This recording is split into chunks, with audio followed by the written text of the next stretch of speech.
আপনি কি জানেন আপনার প্রিয় কিছু খাবারের জন্য হাঁসের উপর কতটা নিষ্ঠুর অত্যাচার করা হয়? এই বীভৎস পদ্ধতিটি দেখলে আপনার গা শিউরে উঠবে। তবে তার আগে আমাদের মা-বাবা আমাদের জন্য কতই না কষ্ট করেন।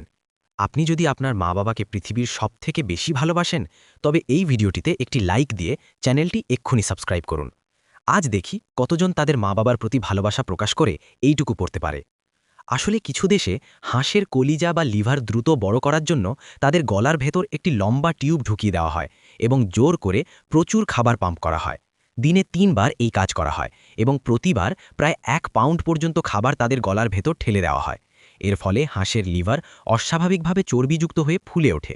কিন্তু এই টিউবটি তাদের দম বন্ধ করে দিতে পারে অথবা তাদের খাদ্যনালীতে ফুটো করে দেয়। মাত্রাতিরিক্ত খাবারের ওজনে তারা ঠিকমতো হাঁটতেও পারে না। এই চরম নিষ্ঠুরতার কারণেই বর্তমানে অনেক দেশে এই পদ্ধতিটি নিষিদ্ধ করা হয়েছে।